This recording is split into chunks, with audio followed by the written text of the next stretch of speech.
It's a really sad day today because the news has just broke that Akira Toriyama, the creator of Dragon Ball, Dr. Slump, and many other beloved series, has just passed away. Toriyama passed away on March 1st, but today his team officially put out the message declaring his death to the world. So we're going to go through this message together and just read through it. We'll even go through and read a couple of other prominent messages from other mangaka, and then we'll just talk about Dragon Ball and the impact that it has and the legacy that it will continue to have in the future.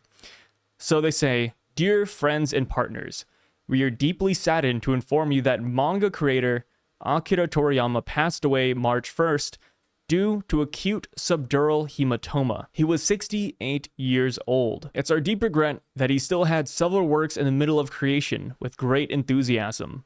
Also, he would have many more things left to achieve. However, he has left many manga titles and works of art to this world.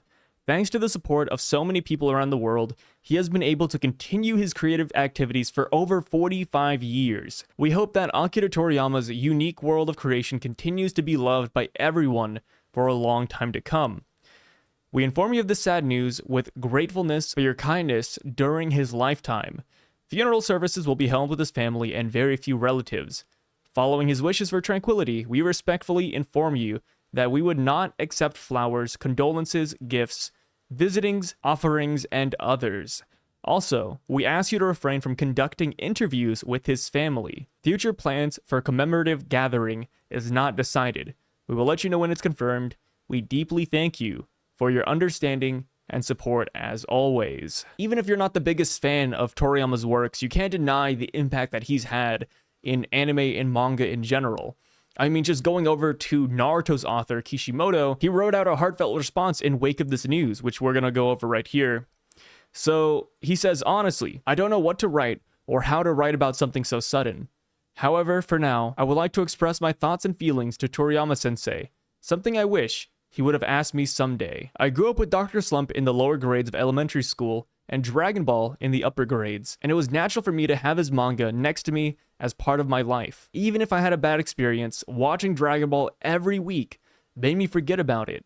It was a relief for me, a country boy who had nothing, because Dragon Ball was really fun. It was when I was a university student. Suddenly, the Dragon Ball that had been a part of my life for so many years ended.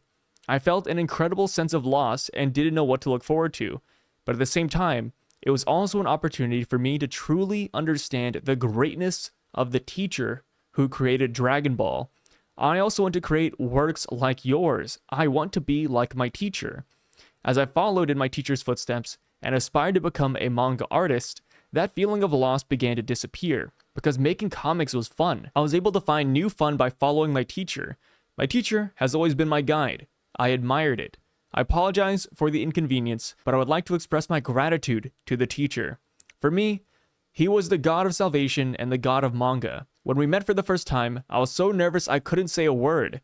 However, after meeting him many times at the Tezuka Prize screening committee, we became able to talk. As Dragon Ball children, I and Mr. Oda went back to being children again. And when we talked excitedly about how much Dragon Ball was fun, as if we were competing with each other, I forgot how he looked a little embarrassed and smiled at me. I can't. I've just received the news of the death of my teacher now. I feel an even greater sense of loss than when Dragon Ball ended. I still don't know how to deal with this hole in my heart. Now, I can't even read my favorite Dragon Ball. I don't feel like I've been able to properly write the sentence that I want to convey to my teacher. Everyone around the world was still looking forward to seeing your work. If Dragon Ball's one wish really does come true, I'm sorry, maybe that's selfish, but it's sad. Thank you, Akira Toriyama-sensei, for all of your enjoyable works over the past 45 years, and thank you very much for all of your hard work. We are sure that the remaining family members are still deeply hurt. Please take care of yourself. I pray that Mr. Akira Toriyama rests in peace." It's all thanks to Dragon Ball that so many series that we love today are even here in the first place. Like Kishimoto just shared his words with us here, and we also have Oda here as well, who also wrote out a response to this. So Oda says, "It's too early. The hole is too big.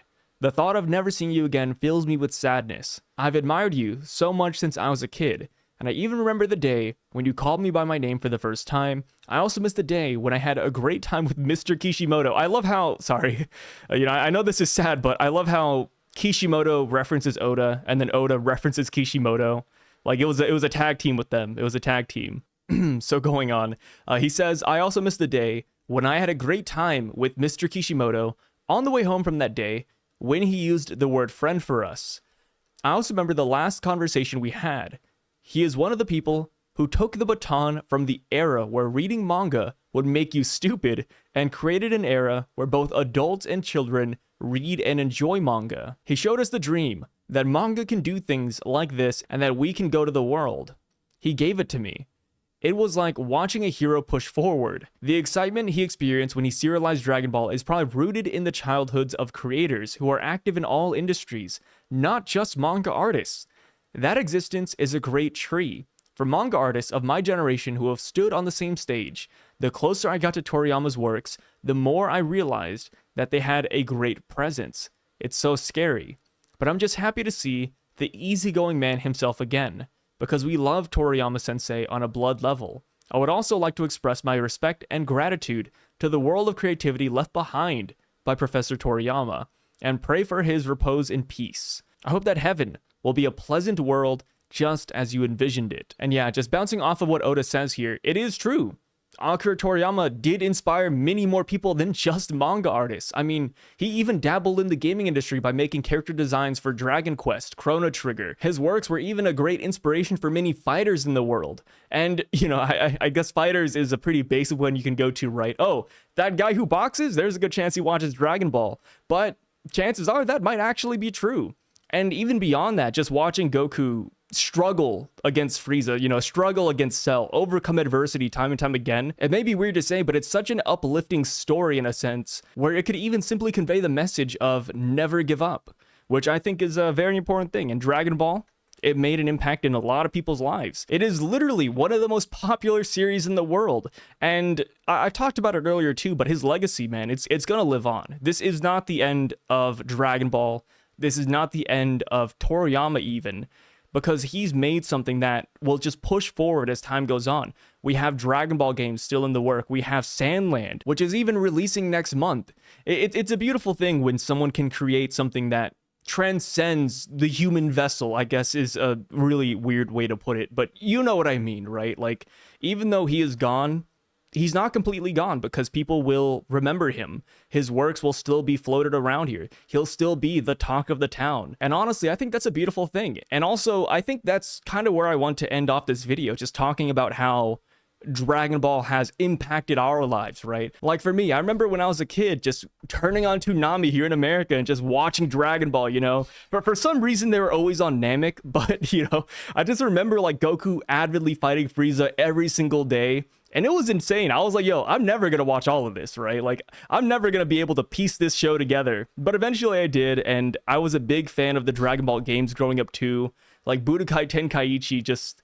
It brought my family together in a really weird way, where, you know, we had a PS2, you know, that was back when all the games are split screen, and I just remember like boxing them down in that game, dude. It was so much fun. I remember growing up and just thinking about how cool all their characters were too, man. Like, even transcending just like, you know, the Dragon Ball Z, Dragon Ball Saga, yo, we had the movies, we had Cooler, we had Lord Slug, and man, there's even Janemba, Rudagon. Like, man, Toriyama was cooking with his designs, bro. It was so good.